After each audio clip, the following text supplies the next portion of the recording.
5-6 ঘন্টা বলবো না, অনেক কাজ আমাদের দুনিয়াবি, অনেক কাজ। 5টা মিনিট আপনি বরাদ্দ করেন কার জন্য? কোরআনের জন্য। যে কোনো টাইম, আপনি সারাদিন সময় পান নাই, কোনো অসুবিধা নেই, এশারের নামাজের পরে রাতের 11টায় ঘুমাতে যাবেন না? বলেন, কথা বলেন, ঘুমাতে যাবেন না? তখন আপনি অজু করেন 5টা মিনিট, টেলিভিশন না দেখেন, সংবাদ না দেখেন। আমরা তো ঘুমানোর আগে সংবাদ দেখে আমাদের চরিত্র, টেলিভিশন দেখে আমাদের অভ্যাস। আমরা ওই টেলিভিশন দেখেন, আপনার পার্সোনাল ব্যাপার, না দেখতে পারলে ভালো, কিন্তু কথা হচ্ছে 5টা মিনিট আপনি কোরআন নিয়ে বসে থাকেন। আপনার স্ত্রী আপনাকে শরম দেবে, আপনি তো জীবনে কোরআন পড়তে দেখি নাই, আজকে পড়তেছেন, কোনো অসুবিধা নেই। শরম দিলে অসুবিধা আছে?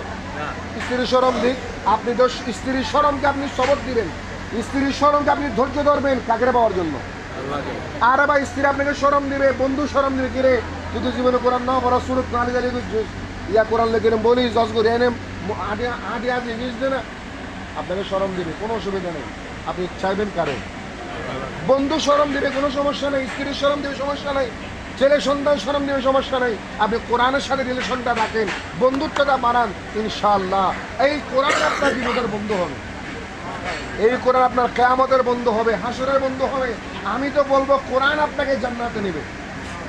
আল কোরআনু ইয়াশফাউ লিল আবদি ইয়াউমাল কিয়ামা, সহিহ হাদিস, নবীজি বলেছেন কোরআন বান্দার জন্য কিয়ামতের ময়দানে সুপারিশ করবে। আচ্ছা বলেন, কোরআন কার কালাম? আল্লাহর কালাম। যদি আল্লাহর কাছে সুপারিশ করে, সুপারিশটা রিজেক্টেড হবে? কথা বোঝেন না? আল্লাহর কালাম যদি আল্লাহর কাছে সুপারিশ করে, ওটা কি রিজেক্টেড হবে? অ্যাকসেপ্ট হবে না? এর চেয়ে আর কি লাগে ভাই? আর কি লাগে? কোরআন আপনার জন্য সুপারিশ করে হবে, এর চেয়ে আর কি লাগে? আমাদের কিছু লাগবে? সুতরাং কোরআনের সাথে আমরা কি করব? দৈনিক 5টা মিনিট রিলেশন রাখবো, সম্পর্ক রাখবো, কোরআনকে রাখবো, কোরআন নিয়ে থাকবো। যারা কোরআন পড়তে পারি না তাদের জন্য পরামর্শ হবে, আপনি এই 5 মিনিটের পরে 10টা মিনিট আপনি একজন আলেমের কাছে যান, একজন হাফেজকে বলে, আপনার মসজিদে ইমাম আছে না? ইমাম আছে না? ওই ইমামকে বলেন, ভাই আমি তো কোরআন পড়তে জানি না। শরমের কিছু আছে? কেউ কি মারপেট থেকে শিখে আসে? আমি তো কোরআন পড়তে জানি না, আমি আপনার কাছে কোরআন শিখতে চাই, 10টা মিনিট আমাকে সময় দেবেন। হাদিয়া আমি আপনাকে দিব, আপনি পারবেন, আমি অনেক হাত আপনাকে সম্মান করব। আপনাকে কি করব? সম্মান করব। ভাই 10টা মিনিট করে আপনি ওনার কাছে কোরআন শিখেন, উনি আপনার কাছে টাকা দাবি করবে? আপনি হাদিয়া দেন না তো উনি বলবো মাশাআল্লাহ খুব ভালো কথা, আমি আপনাকে কোরআন শিখাবো, খুব ভালো কথা। এমন কোন ইমাম আমাদের বাংলাদেশে নেই যে বলবো আমি আপনাকে কোরআন শিখাবো না? আছে? এমন ইমাম আছে? আমার জানা মতো নেই। আমরাও তো ইমামতি করি।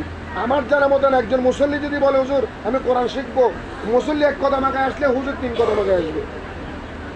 মুসল্লি যদি 1 কদম আসে, হুজুর কয় কদম আসবে? 3 কদম আসবে। আপনি হুজুরের কাছে গিয়ে 10টা মিনিট করে, বেশি না, 2 মিনিট, 10টা মিনিট করে আপনাকে হুজুরকে আপনার বাড়িতে আনবেন না, হুজুরকে আপনার বাড়িতে এনে সামানে খাবার দরকার না, আপনি হুজুরের তো করে যাবেন, হুজুরায় যাবেন। এটা আদব, এটাই সম্মান, এটাই শিক্ষা।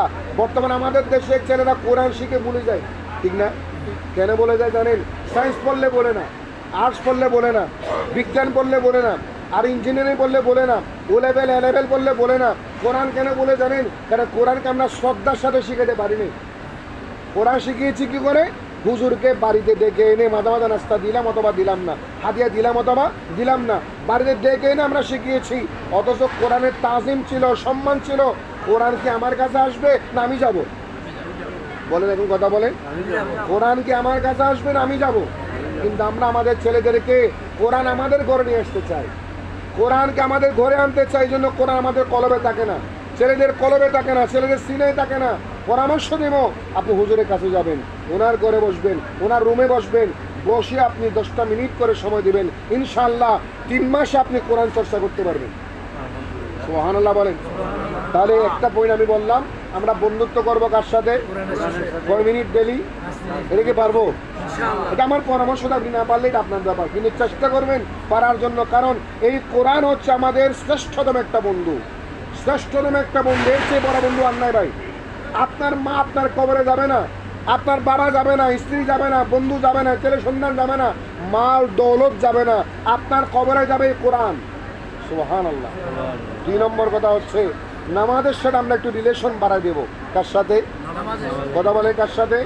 আপনার ব্যবসা থাকবে, চাকরি থাকবে, সব থাকবে, যেখানেই থাকেন। আল্লাহু আকবার শুনেছেন? গরিব টাইম হয়েছে, এই চলো আমরা কয়জন আছি এখানে কর্মচারী, 3-4 জন উঁচু করো, জামাতে নামাজ করি। পারবেন? এখন জমাতে নামাজ পড়ার জন্য ইমাম লাগবে না? ইমাম লাগবে না? একটা মশলা বলি, জমাতে নামাজ পড়তে হলে দুইজন মুসলমান এক জায়গায় একত্রিত হলে তার উপর জমাতে নামাজ পড়া ওয়াজিব। এটা মশলা, এটা ফিকহের মশলা। দুইজন মুসলমান কয়জন? এক জায়গায় হলে জমাতের সাথে নামাজ পড়া ওয়াজিব। তিনজন হলে তো আরো বেশি ওয়াজিব, চারজন হলে আরো বেশি ওয়াজিব। আপনার অফিসে যারা চাকরি করে, আপনার আন্ডারে যারা চাকরি করে, আপনি তাদেরকে নামাজি বানান, এই নামাজের টাইমে তোমাদের ছুটি 15 মিনিটের জন্য, 15 মিনিট আমার সাথে জমাতে নামাজ পড়বে। কার সাথে? জামাতের সাথে নামাজ পড়বে।